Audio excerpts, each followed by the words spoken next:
Bonjour à tous, bienvenue sur le plateau de Bonjour chez vous. Je suis très heureuse d'être avec vous. Aujourd'hui, notre thème sera un message d'espoir.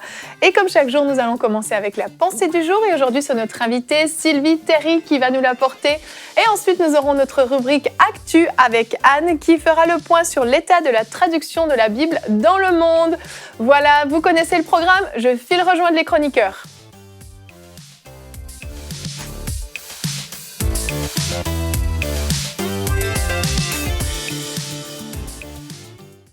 Bonjour tout le monde. Bonjour. Bonjour Evelyne. Comment allez-vous? Ça va bien. Ça va bien. Vous êtes encore avec nous aujourd'hui. On a une oui. super émission hier. Si vous ne l'avez pas regardée, allez la regarder parce que c'était vraiment une très bonne émission avec plein de choses enrichissantes. Et on va continuer aujourd'hui avec Sylvie. Tu avais à cœur un message d'espoir, vraiment quelque chose que le Seigneur t'a mis sur ton cœur. Donc si vous nous regardez et que vous passez par un temps difficile, par une épreuve ou juste simplement un moment où vous vivez des choses difficiles dans votre vie, vous êtes plus triste que d'habitude, c'est plus lourd que d'habitude, écoutez cette pensée du jour parce qu'elle est pour vous. Donc on commence avec la pensée du jour. Donc Sylvie, aujourd'hui, tu as un message d'encouragement que le Seigneur a mis sur ton cœur par rapport au psaume. Donc on va t'écouter. Oui, un verset qu'on trouve dans le psaume 84, versets 4 à 7. « Heureux ceux qui habitent ta maison, ils peuvent te célébrer encore. » Pause. « Heureux ceux qui placent en toi leur appui, ils trouvent dans leur cœur des chemins tout tracés. Lorsqu'ils traversent la vallée de Baca, ils la transforment en un lieu plein de sources, et la pluie la couvre aussi de bénédictions. Leur force augmente pendant la marche, et ils se présentent devant Dieu à Sion. » En fait, ces versets nous disent que ceux qui habitent la maison de Dieu, ceux qui se confient en lui, s'appuient sur lui, sont heureux. Et on trouve le mot « heureux » répété 2 fois. C'est-à-dire qu'il y a une joie, qu'il y a un bonheur réservé pour ceux qui habitent la maison de Dieu. Alors, qu'est-ce que ça veut dire habiter à la maison de Dieu? C'est tout simplement se tenir dans la présence de Dieu, être avec Dieu. Et quand tu habites dans une maison, normalement, tu y passes du temps. C'est ton lieu de résidence. Alors, quand tu passes du temps dans la présence de Dieu, quand tu te tiens dans sa présence, il y a des bénéfices. Ça nous dit, ils sont heureux. Il y a une source de joie, en fait. Ils célèbrent Dieu, ils trouvent dans leur cœur des chemins tout tracés. Et juste pour dire un mot sur les chemins tout tracés, il y a différentes traductions pour ce passage, mais j'ai retenu celle-là. Quand tu te tiens dans la présence de Dieu, il y a des chemins tout tracés dans ton cœur. C'est-à-dire que Dieu te communique des directions pour ta vie. Ça, c'est un premier élément, un premier élément de bénéfice de la présence de Dieu, c'est que Dieu te dirige. Et puis c'est des choses que nous-mêmes, mon mari et moi, on a expérimentées. Alors qu'on se tient dans la présence de Dieu, Dieu nous parle, Dieu nous communique ses pensées, il met des convictions, des choses qui s'imposent à nous dans notre cœur. En fait, il nous révèle sa volonté et ses plans. Donc ça, c'est vraiment déjà un premier bénéfice. Dieu nous révèle sa volonté alors qu'on se tient devant lui dans sa présence. Mais les versets qui m'ont touchée surtout et sur lesquels Dieu a insisté, c'est les versets 6 et 7 que je veux vous relire. « Lorsqu'ils traversent la vallée de Baca, ils la transforment en un lieu plein de sources, et la pluie la couvre aussi de bénédictions. Leur force augmente pendant la marche, et ils se présentent devant Dieu à Sion. » Alors, c'est quoi cette vallée de Baca? La vallée de Baca, en fait, c'est la vallée des larmes. C'est la vallée des pleurs, où on trouve aussi dans certaines traductions, c'est la vallée de la sécheresse, du désert. Donc, c'est pas une vallée agréable. Mais la parole de Dieu nous encourage parce que ça nous dit que ceux qui se tiennent dans la présence de Dieu transforment la vallée des larmes, la vallée de la tristesse ou la vallée aride en un lieu plein de sources. Donc, alors qu'on peut passer des temps difficiles, de désert, de solitude, de larmes, de détresse, la présence de Dieu va nous restaurer. Elle va nous soutenir, elle va nous fortifier et nous donner des forces vives. En fait, la présence de Dieu, elle va faire toute la différence dans ces moments. Il y a une différence entre traverser la vallée de Baca tout seul et traverser la vallée de Baca avec Dieu. Et je voudrais vous dire aujourd'hui que Dieu se tient avec vous au milieu de la vallée de Baca. Quelle que soit cette vallée, ce que ça recouvre, si c'est le désert, les larmes, la solitude, Dieu est là, il vous accompagne et vous allez traverser cette vallée de façon victorieuse. Et la pluie de Dieu, ça nous parle de la pluie de Dieu dans ces versets, c'est la présence de Dieu aussi, va venir nous rafraîchir, va venir apaiser votre cœur, vous consoler si vous avez besoin de consolation, et vous allez même devenir une source de bénédiction pour les autres. Une autre traduction que j'avais trouvée, c'est lorsqu'ils traversent la vallée des pleurs, ils en font une oasis, ils en font jaillir des sources vives. C'est quelque chose de surnaturel en fait. On vient dans la présence de Dieu et on en sort différent. On vient chargé et on sort déchargé. Parce que on se tient dans sa présence, nos pleurs sont même transformés en joie. Et ça, c'est le fruit de sa présence, c'est surnaturel. On sort différent de sa présence. Sa présence nous restaure, nous guérit, nous fortifie. Et ça m'a rappelé en fait un témoignage d'une personne, une dame, qui était dans le ministère avec son mari. Tout allait bien. Ils servaient le Seigneur ensemble et à un moment, il y a eu une crise dans leur couple. Malheureusement, le mari est parti avec une autre femme. Il a quitté donc sa femme. Il y a eu un divorce et la sœur en question donc, était effondrée. Ça a été vraiment difficile. Mais elle en est sortie en fait, elle en est sortie vraiment complètement transformée. Et quand on lui demandait mais qu'est-ce qui fait que tu t'es relevée, tout ça, elle disait c'est mon tapis de prière. En fait, ce qu'elle voulait dire par là, c'est les temps où je passais dans la présence de Dieu, où j'ai pleuré tout ce que j'avais à pleurer, la vallée de Baca, mais j'avais des rendez-vous avec Dieu et Dieu m'a complètement consolée, restaurée. Et aujourd'hui, cette femme, elle continue de servir Dieu. Elle est joyeuse, elle continue de porter du fruit parce qu'elle a eu des rencontres avec le Seigneur. Ça prend des fois du temps, mais le Seigneur est fidèle, il nous porte et il nous restaure. Et je pense que chacun d'entre nous, on a pu expérimenter ça où on avait des moments difficiles, mais alors qu'on allait dans la présence de Dieu, le Seigneur nous a relevés et puis la vallée des pleurs s'est transformée en oasis. Ouais. Je voudrais vous dire aujourd'hui qu'il y a de l'espoir. Restez dans la présence de Dieu, c'est votre lieu de refuge. Vous allez traverser cette vallée de larmes, vous n'allez pas y rester, on la traverse seulement. Et je voudrais vous encourager à faire taire la voix de l'ennemi qui vous dit que vous allez pleurer toujours, qui vous dit que vous allez sombrer dans la dépression, que désormais votre tristesse sera votre lot quotidien. Ce sont des mensonges. Le Seigneur est à côté de vous et il vous soutient, il va vous restaurer, vous allez sortir différent de cette vallée des larmes. Et votre force, comme nous dit la parole de Dieu, va augmenter pendant la marche. Amen. Alors soyez encouragés aujourd'hui, vous allez traverser cette vallée, le Seigneur est avec vous. Amen, amen, amen. Gloire à Dieu. Il est vraiment celui qui restaure nos forces, qui nous console, qui nous relève. C'est vrai, cette femme dont tu parles aurait pu rester à terre. Beaucoup, suite à un divorce, sont à terre jusqu'à la fin de leur vie. Certaines personnes vont porter cette tristesse sur leurs épaules toute leur vie, alors que le Seigneur a tellement une provision de consolation, d'amour, de joie, de paix qu'il veut déverser en nous. Mais comme tu l'as dit, l'endroit où il le déverse, c'est dans sa présence. Et souvent, on passe à côté, on va être tellement dans une phase de lamentation. Et le diable sait, souvent quand on se sent mal, on va s'éloigner de Dieu, on va prendre nos distances. Certains même n'iront même plus à l'église, vont dire « Ah non, moi je prends mes distances, je suis trop malheureux, je veux plus les questions des gens, etc. » Puis on s'éloigne de Dieu au lieu d'aller à la source de notre joie, la source de notre paix qui est le Seigneur. Je ne sais pas si vous avez vécu déjà des temps de consolation, des choses particulières dans vos vies où surnaturellement le Seigneur vous a relevé. Moi j'ai un témoignage de quelqu'un qui avait... C'est une dame qui avait... en fait, elle a fait une fausse couche, elle a perdu un bébé. Oui. Et je me souviens, elle est venue à l'église le matin, puis je la vois, elle était triste. Et en fait, elle venait de perdre le bébé, là. Oh. Et donc, elle allait partir à l'hôpital après la réunion pour avoir un curetage. Oh là là. Et puis, j'ai prié avec elle, une prière rapide, la réunion allait commencer. Mm-hmm. Et j'ai été conduit dans la prière après pour que le Seigneur lui communique une révélation de son enfant. Parce que l'enfant, lui, même s'il n'a pas eu le temps de vivre sur terre, son esprit reste auprès de Dieu et elle va le retrouver.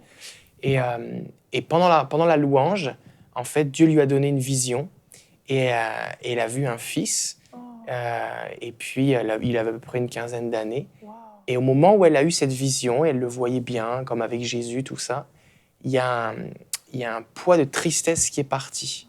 Ça, c'était vraiment quelque chose de surnaturel. Et donc, elle en a parlé quelques mois plus tard à l'église, et elle disait, mais c'est incroyable comment Dieu est venu guérir mon cœur. Et je crois vraiment qu'il y a une consolation surnaturelle qui peut prendre place dans les temps avec Jésus, parce qu'il est celui qui guérit les cœurs brisés. Mhm. Il y a vraiment ce verset aussi qui dit « Il change notre deuil en allégresse ». Oui. Et ça, c'est bizarre comment on peut passer d'une position aussi extrême de l'une à Oui. l'autre. Oui, Mais il y a quelque chose vraiment de Dieu, il est le consolateur. Exactement, oui. Ben, on a posé la question dans le sondage du jour, justement, aux internautes, savoir si les gens avaient déjà été consolés surnaturellement. Et puis, 92% ont répondu que oui. Donc, c'est quelque chose qui est vraiment disponible, que les gens expérimentent. 7% non, pourtant, j'en aurais eu besoin. Et 1% non, je n'en ai jamais eu besoin. Gloire à Dieu pour les 1%. Mais 92%, j'étais heureuse de voir ce résultat parce que les gens l'expérimentent, cette consolation surnaturelle. Et c'est vrai que c'est quelque chose qui n'a aucun sens dans notre logique. Toi, Anne, je me souviens, tu en as déjà parlé dans Parole de femme. Tu as expérimenté aussi cette consolation surnaturelle. Oui, à plusieurs reprises. Et puis, c'est pas programmé, c'est pas de la manipulation mentale. C'est vraiment, on s'abandonne dans les bras de Dieu. Oui. Et peut-être d'autres l'ont expérimenté aussi. Tu viens devant Dieu en deuil, et puis tu sens vraiment qu'il te soulève. Il te soulève, hein, c'est quasiment physique. Il te soulève et tu lèves les yeux vers lui. Et là, ta tristesse, c'est un lointain souvenir. Il faut le vivre. Il faut le vivre pour comprendre, faut l'expérimenter. C'est difficile de mettre des mots là-dessus. Mais oui, il change notre deuil en allégresse. Et on peut passer effectivement, c'est complètement hallucinant à dire, mais du deuil profond, de la tristesse profonde à une joie profonde. Oui. Parce que notre joie, elle n'est pas sur les circonstances de notre vie, sur les circonstances de cette vie terrestre, mais elle est dans l'éternité. Et quand on a cette conscience de l'éternité, ben les choses de la terre, vraiment, il y a un cantique qui le dit, mais c'est vrai, les choses de la terre pâlissent peu à peu. C'est une autre mesure, c'est une autre dimension. Quand on s'approche de Dieu, Dieu nous donne la conscience qu'il y a autre chose. Il y a la conscience de l'éternité. Et quand il s'agit de la perte d'un enfant, je suis bien placée pour en parler puisque j'en ai perdu 2. Il y a cette consolation de se dire et de le savoir au plus profond de soi qu'ils sont là-haut, ils nous attendent et ils sont bien. Alors, bon, ben c'est juste, son passage a été plus court sur la terre, mais ils nous attendent. Et pour ceux qui nous écoutent, qui ont vécu des deuils ou qui sont en train de vivre des deuils, c'est pas une vaine consolation que de se dire il nous attend dans l'éternité, c'est la vérité. Tout à fait. Dieu a prévu après la mort une place où on sera bien, où on sera dans la félicité et nos êtres chers, nos bébés, nos enfants qu'on perd, on va les retrouver là-haut, c'est une certitude. Et oui, Dieu console. Vraiment, vraiment. On peut regarder notre verset du jour qui est dans les psaumes toujours, parce que c'est vrai que David a expérimenté la tristesse extrême, mais il a expérimenté la joie extrême. Et il a dit, tu as transformé mes pleurs en une danse de joie. Tu m'as ôté mes habits de deuil pour me revêtir d'un habit de fête. Et c'est vraiment ce que le Seigneur peut faire dans nos vies. Et c'est complètement surnaturel. Et c'est vrai qu'il faut l'expérimenter pour le comprendre, parce qu'on a du mal. Et c'est vrai que cette femme qui dit qu'elle a senti vraiment comme un poids de tristesse être retiré, vraiment, je peux tout à fait le comprendre. C'est vrai que la tristesse est tellement écrasante et tellement accablante que quand ça s'en va, ben, tout à coup, il y a une légèreté. C'est quelque chose de spirituel, hein, cette tristesse comme ça qui nous met à terre de cette façon-là. C'est certain que le diable est dans le coup, hein, là aussi. Et quand le Seigneur vient, pose sa main et met son baume de consolation, c'est juste... C'est juste lui qui peut le faire. Et vraiment, complètement. C'est quelque chose aussi qu'on peut partager aux gens qui nous entourent. Des fois, les gens se disent « mais moi, j'ai pas vécu telle ou telle grande chose miraculeuse ». Mais la consolation, c'est très puissant parce qu'il n'y a aucun médicament, aucune thérapie qui peut amener cette consolation surnaturelle. Et des gens tristes autour de nous, il y en a plein. Des gens dépressifs. Oui. Et donc, si vous êtes passé par un... Si ceux qui nous écoutent sont passés par un moment comme ça de consolation, vous avez un témoignage puissant à partager. Oui. Il y a une huile de joie qui est disponible. Amen, amen. Et j'aime ce que tu partageais aussi, Sylvie. Tu disais que non seulement on est consolé, mais ensuite on donne aux autres. Oui. Et c'est vrai que quand on est dans une phase de tristesse, d'accablement, de douleur, on ne voit plus le malheur autour de nous parce qu'on est centré sur nous-mêmes, sur nos propres malheurs. Et là, quand le Seigneur vient déverser cette eau de source de joie qui coule sur nous, on devient nous-mêmes une source de bénédiction. Alors qu'on a été consolé, consolé, on va être en mesure de consoler les autres. Exactement, c'est ça. Donc, c'est pas juste pour nous-mêmes personnellement, mais il y a quelque chose à donner. Ça va être une force, un témoignage, parce que on va partager notre vécu et waouh, t'as été restauré, consolé. Ça va inspirer les gens et puis ça va leur donner le goût de goûter à cette présence de Dieu. Tout à fait.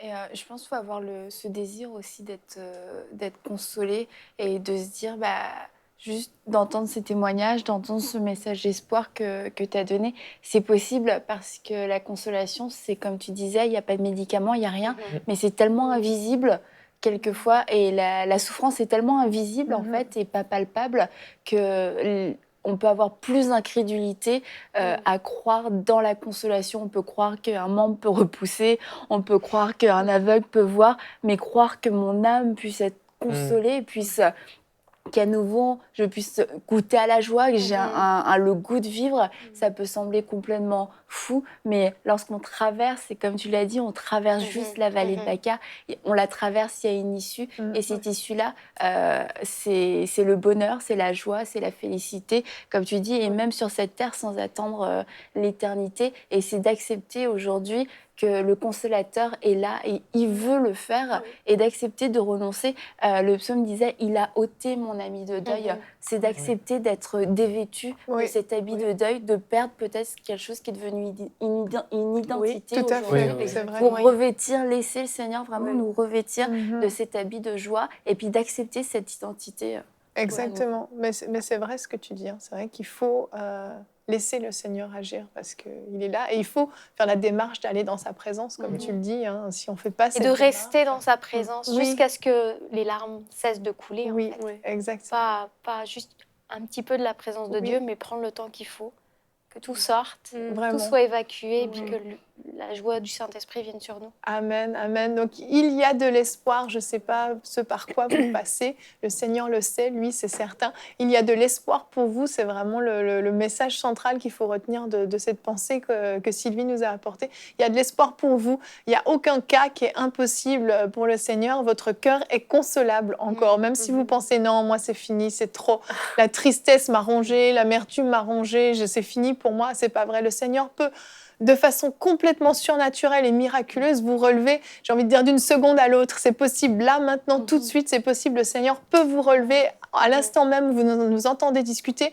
Vous sentez la présence de Dieu qui vient sur vous et vous sentez ce poids de tristesse, ce poids de douleur qui vous quitte. C'est disponible, c'est possible pour vous. Donc, ouvrez votre cœur à ça parce que je suis convaincue que le Seigneur veut le faire dans vos vies. On va continuer en parlant de la traduction de la Bible, Anne. Donc, on va enchaîner tout de suite avec la rubrique Actu. Donc, Anne, tu veux nous faire un petit topo de là où on en est dans la traduction de la Bible. Un petit instantané de là où se trouve la traduction de la Bible en 2017. Ben oui, parce que la Bible n'a pas juste été écrite en français et en anglais. Exactement. Au cas où quelqu'un l'imaginait. Mais justement, ce qui m'a fait vous apporter ce sujet ce matin, c'est une petite anecdote qui s'est passée récemment. C'est une de mes étudiantes de l'école biblique qui était entrée dans une grande discussion sur la traduction de la Bible. Et elle dit, mais il n'y en a pas de problème, il n'y a qu'à juste apprendre l'anglais à tout le monde, puis on n'a plus besoin de la traduire, la Bible. Et je voudrais juste dire à ceux qui pensent la même chose ce matin que Dieu parle dans la langue du cœur. Et la langue du cœur, c'est notre langue maternelle. On en a une, on n'en a pas deux. C'est vrai. On n'en a pas 10. Et on a beau être doué en langue et avoir appris toutes sortes de langues à l'école, il n'y a rien de tel que notre langue maternelle pour parler à notre cœur. Et c'est pour ça que c'est si important d'apporter aux gens, dans leur langue maternelle, le message de Dieu. Alors, ça va peut-être vous étonner, mais il y a 7000 langues, un peu moins de 7000 langues sur la Terre qui sont parlées en 2017. C'est énorme. C'est énorme. Alors, selon la façon de décrire une langue, parfois on décrit un dialecte, parfois on décrit une langue. Donc, certaines sont catégorisées dialectes. Donc, selon les statistiques, on a entre 6880 et 7000 langues parlées sur Terre. D'accord. Donc, on a un premier visuel, je vais vous le montrer. Donc, voilà, 6800 langues parlées dans le monde. Et à votre grand étonnement, il n'y a que 648 langues qui ont la Bible en entier traduite, Ancien Testament et Nouveau Testament, dont fait partie le français. On est bénis, merci Seigneur, on a la Bible dans notre langue maternelle. On a 1432 langues qui n'ont que le Nouveau Testament. 1145 qui ont seulement quelques passages et sélections de livres. Et 3655 langues, donc plus de la moitié, qui ne disposent d'aucune traduction. Donc vous voyez que le chantier est encore grand. Je vais vous le dire d'une autre façon. Donc on va passer au visuel numéro 2. Donc sur les 7,4 milliards d'habitants sur la planète, 5,6 milliards ont accès à la Bible entière. 657 millions ont accès seulement au Nouveau Testament, ce qui est quand même un bon début, mais bon. 434 ont accès à certains livres ou passages et 253 millions n'ont encore aucune traduction dans leur langue. Donc vous voyez qu'on est loin du compte. Ça fait du monde quand même. Ça fait du monde. On peut se réjouir, ça fait quand même 3/4 de la population qui a quand même la Bible entière dans, dans sa langue maternelle.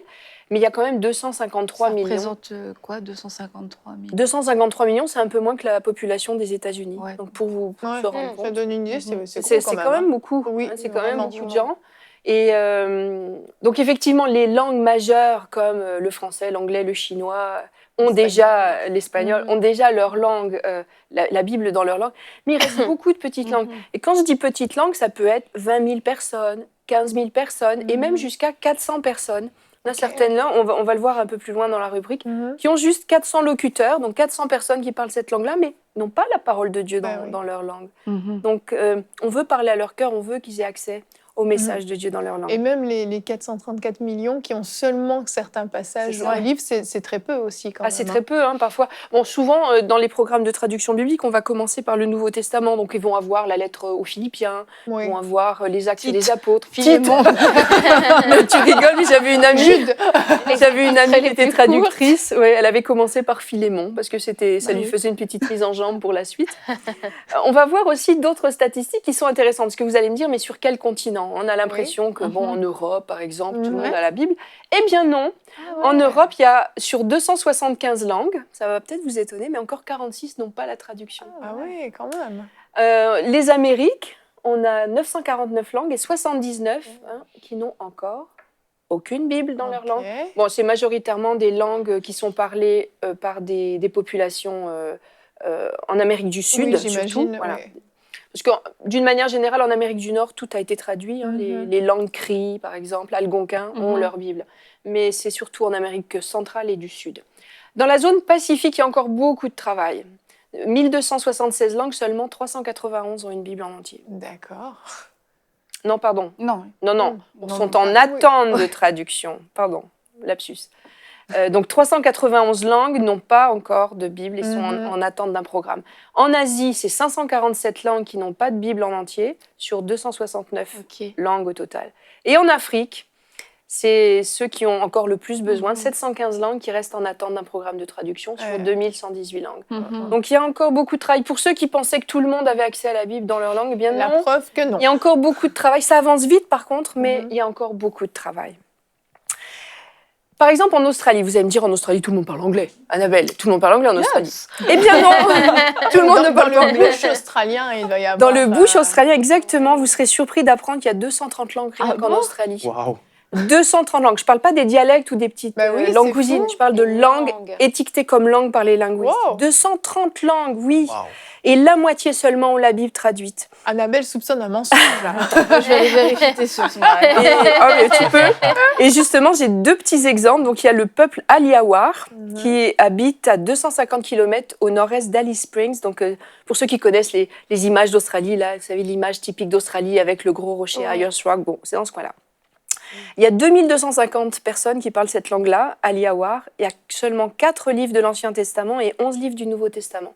Et en ce moment, on a un missionnaire qui s'appelle Bruce Nair qui est en train de leur traduire. D'accord. Donc on prie pour vous, Bruce. Oui. Continuez. Il y a aussi les Pinti-Ini. C'est joli comme nom. C'est pour ça que je voulais choisir. Il y en a plein, mais celui-là, je trouvais qu'il était mignon. Il y a seulement 400 personnes qui parlent Pinti-Ini. Et ils n'ont aucune Bible dans leur langue. Okay. C'est des gens qui ont désespérément besoin de la Bible. Et souvent, vous allez me dire, mais ils parlent anglais, ces gens-là. Eh bien non. La plupart savent juste se débrouiller pour le courant, les pour petites choses du quotidien. Les petites choses du quotidien, mais ont vraiment un vocabulaire archi basique. Ils sont incapables de comprendre une Bible, même en anglais courant. J'ai un petit visuel, parce qu'il y a des bonnes nouvelles. Oui. Certains projets sont terminés et très récemment, je pense que ça fait quelques mois seulement, la langue en langue Lewo a été terminée. Donc on a un visuel, il y a eu la dédicace. Voilà, ça c'est la cérémonie de dédicace, ça se trouve au Vanuatu, dans le Pacifique. Et c'est donc le peuple Lewo. Et ça a pris 35 ans pour traduire la Bible en entier en Lewo. Et donc ils ont fait la fête, parce que oui, 35 ans d'efforts, ça valait la peine. Et les Lewo ont enfin la Bible dans leur langue, donc on se réjouit pour eux et on félicite les missionnaires et les locuteurs locaux qui ont traduit. Parce que c'est pas seulement des missionnaires qui traduisent. Il y a des missionnaires, mais il y a aussi beaucoup maintenant de locaux qui se dévouent à la traduction dans leur langue. Toute une équipe. Toute une équipe. Maintenant, c'est plus juste une personne qui part et qui, pendant toute l'œuvre d'une vie, va traduire. Ce sont des équipes. Et l'équipe en langue léou a terminé, on les félicite. Oui. J'ai aussi l'exemple du Tchad. On va changer de continent, donc on a les statistiques du Tchad. Je vous ai pris un exemple vraiment frappant, typique de l'Afrique.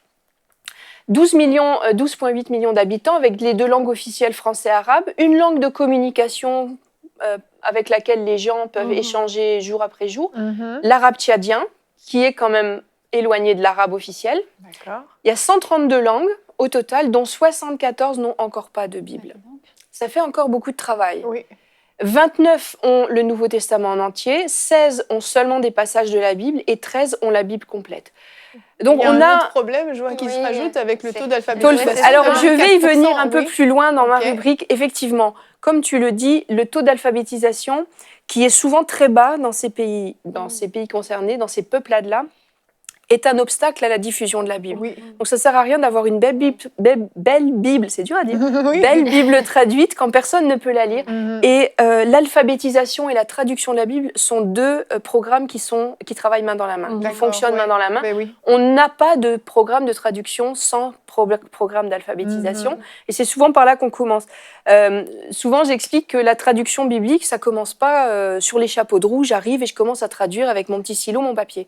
Ça commence déjà par une étude de langue. Il y a des enquêteurs de langue qui vont sur place, qui vont essayer de voir quelles langues sont les plus pertinentes pour faire une traduction, parce que certaines langues sont voisines, certaines langues peuvent être comprises par plusieurs peuplades, donc ils vont essayer de déterminer quelle est la langue la plus rentable, entre guillemets, à traduire. Il va y avoir aussi des grammairiens qui vont faire l'alphabet, qui vont décrire la grammaire et qui vont présenter toute cette grammaire et cette langue écrite au gouvernement pour validation. Ensuite, il y a tout un programme d'alphabétisation parce que, comme on l'a dit, ça ne sert à rien d'avoir une Bible traduite si personne ne la lit. Oui. Donc, on va alphabétiser, on va apprendre à lire aux gens. Et ensuite seulement, il y a tout le programme de traduction biblique qui se met en place. Donc, c'est beaucoup de travail, des équipes entières qui travaillent. Et c'est, oui, un gros travail, mais qui vaut la peine. Oui, vraiment. Alors, justement, on va s'attarder à l'exemple du Tchad. Récemment, la Bible en langue mango a été traduite. Et il y a un pasteur mango qui disait justement, lui, il a fait des études en théologie, j'imagine en français, et il a un doctorat en théologie. Mais quand la Bible est parue dans sa langue, il a pris 2 mois à l'écart pour se plonger dans la Bible en mango.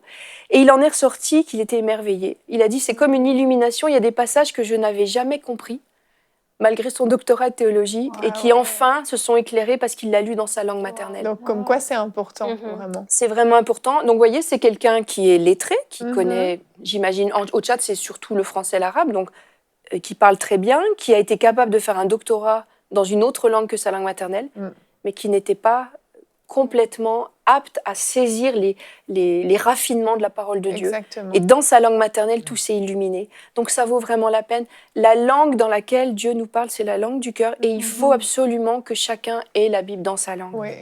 Au sud du Tchad, c'est sûr que au Tchad, c'est un pays qui est majoritairement musulman, mais il y a 5% de la population, surtout au sud du Tchad, qui est de plus en plus christianisée. Et ça progresse. Ça gagne du terrain et on veut vraiment que ces gens aient la Bible. Il y a l'exemple du peuple Marfa, qui est aussi un peuple du Tchad, 16 000 personnes qui n'ont aucune traduction. D'accord. Et qui a un taux d'alphabétisation qui est très bas, donc ces gens doivent apprendre à lire et on doit leur fournir la Bible dans leur langue. On a un dernier visuel qui est sur justement les besoins de traduction. Vous allez me dire, alors où est-ce qu'on en est ? Alors, en résumé, 1,5 milliard de personnes ont leur Bible complète.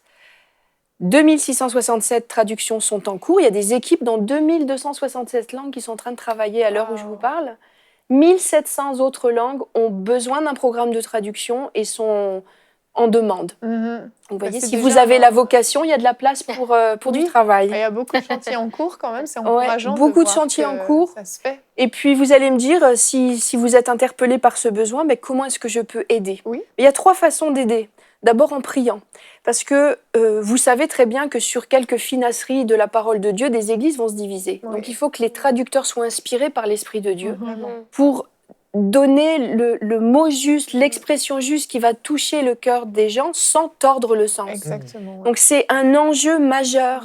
On ne peut pas traduire ça comme on traduirait une notice d'emploi d'un aspirateur. Oui, c'est Il vrai. faut vraiment, la parole de Dieu nécessite une traduction de haute qualité qui a besoin de l'inspiration divine pour être pertinente.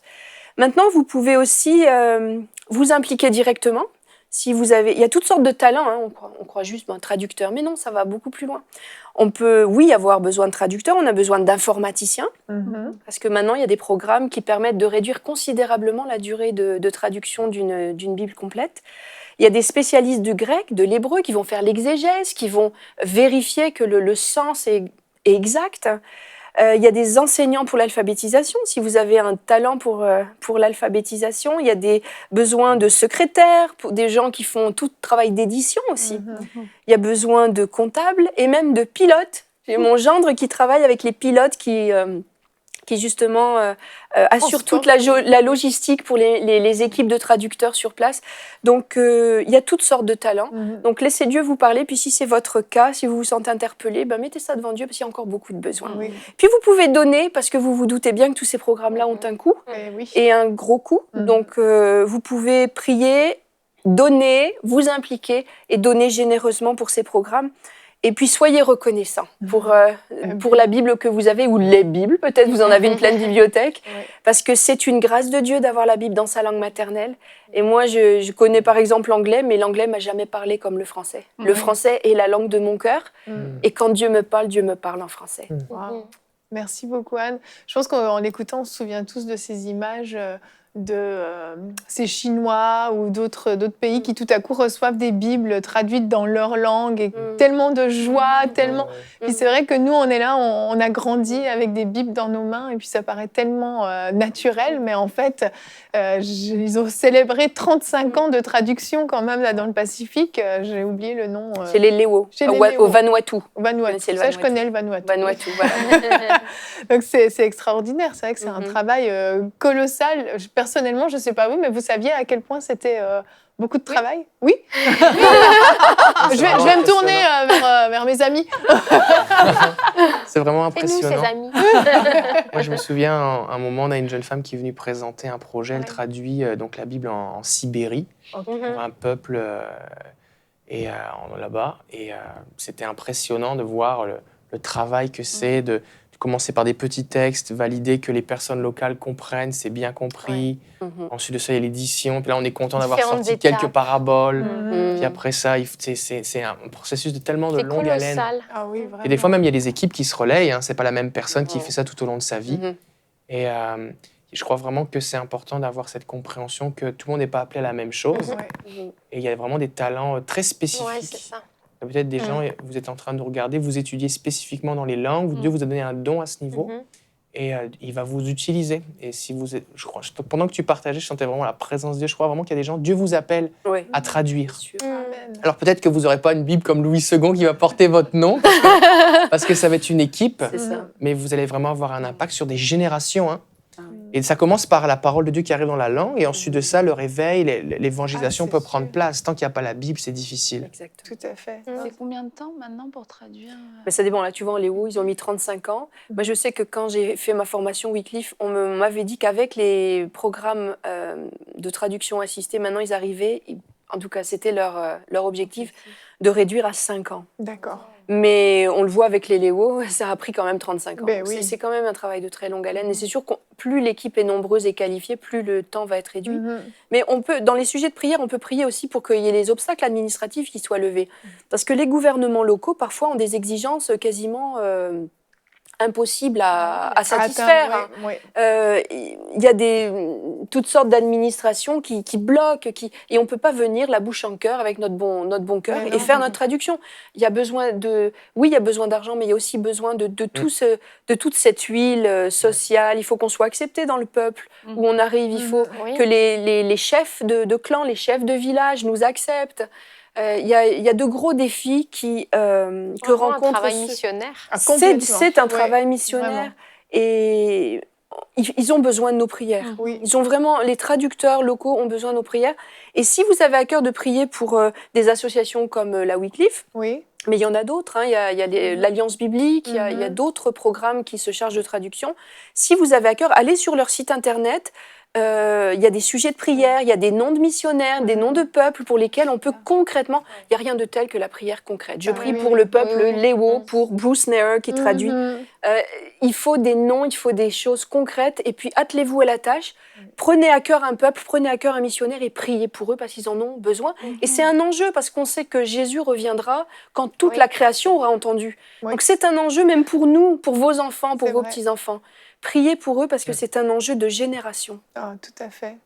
Vraiment, merci beaucoup Anne de nous avoir éclairé sur ce sujet. Je pense que moi, personnellement, je n'y connaissais rien. En fait, j'y avais même pas particulièrement pensé, je ne m'étais pas posé la question. Et c'est vrai qu'auparavant, c'était un missionnaire qui donnait sa vie entière pour la traduction d'un ouvrage de la Bible. Et puis, c'est vrai que là, il y a des enjeux supplémentaires, mais on peut vraiment avoir une accélération qui se produit parce que si c'est un travail d'équipe qui est fait, ça peut aller 2 fois, 3 fois, 4 fois plus vite en fonction du nombre qui va s'atteler à la tâche. Et c'est certain, c'est vraiment un appel, comme tu le dis, David. Je crois que tout le monde, parce que c'est ça, c'est un travail missionnaire, c'est un don de soi, et ces organismes ne salarient pas. Non, en tout cas, peut-être d'autres, mais moi, je connais plus. Au niveau de la Wycliffe, en tout cas, la Wycliffe envoie des missionnaires qui sont eux-mêmes envoyés conjointement par leur famille d'église. Donc, une famille d'église va envoyer un missionnaire spécifiquement pour la traduction biblique, et la Wycliffe va faire tout ce qui est formation, encadrement sur place. Comme je vous disais, il y a de la logistique. Par exemple, au Togo, il y a un centre à Lomé qui est comme une tour de contrôle pour tous les missionnaires qui sont sur place dans le pays et qui traduisent. Et donc régulièrement, les missionnaires viennent parce qu'ils ont besoin de conseils au niveau de la traduction, de formation, d'encouragement. Donc il y a des centres dans chaque pays et oui, les besoins sont immenses. Vraiment, vraiment. Ouais, ça me fait penser à ce verset qui dit comment sauront-ils si personne ne leur annonce. Mais c'est vrai que le fait d'avoir la Bible écrite en main propre, d'avoir la parole de Dieu, ça change une vie. Imaginez notre vie à nous, sans Bible. Enfin, je sais pas, ce serait dramatique en fait. Donc, gloire à Dieu pour toutes ces personnes qui s'investissent là-dedans. Vraiment que le Seigneur les fortifie et les inspire et qu'il fasse lever d'autres personnes comme ça, d'autres missionnaires qui sacrifient leur vie en fait, vraiment au service des autres. Et c'est un fruit gigantesque qui est porté quand on participe à une telle œuvre, c'est extraordinaire. J'avais lu un livre de témoignages qui était merveilleux, c'était chez les Ebo du Nigeria, le peuple Ebo, et le réveil a commencé par un couple de missionnaires suisses, une famille en fait, ils avaient 4 enfants, qui sont arrivés dans le peuple Ebo au Nigeria, et qui ont traduit des passages de la Bible en langue hébo. Les enfants ne sont pas un obstacle au ministère, on rebondit Petit clin d'œil à l'émission d'hier. Allez voir. Et oui, ils ont fait un travail colossal et ça a été le point de départ du réveil chez le peuple hébo. Donc c'est vraiment... Mais c'est pas étonnant que ce soit lié à des réveils parce que tout à coup la vérité est apportée et c'est extraordinaire. Merci beaucoup Anne, merci à vous aussi d'avoir participé à cette émission et merci à vous de nous avoir suivis. On va se retrouver demain. Demain, on va parler de délivrance. Le thème sera « Délivré pour la liberté ». Et nous répondrons au sondage, la question que nous vous avons posée. Selon vous, un chrétien peut-il avoir un mauvais esprit ? On verra la réponse demain. Suspense. Merci à tous de nous avoir suivis. Je vous rappelle la pensée du jour de cette émission, vraiment qu'il y a un message d'espoir pour vous. Donc, n'hésitez pas à partir dans la présence de Dieu dès maintenant. Éteignez votre télévision. Allez vous connecter à Dieu. Le Seigneur veut vous consoler surnaturellement. J'en suis convaincue. Il a un dépôt pour vous spécial en ce moment même. Donc, je vous invite à aller vous tenir dans la présence de Dieu. Et je vous dis à demain. Bonjour chez vous.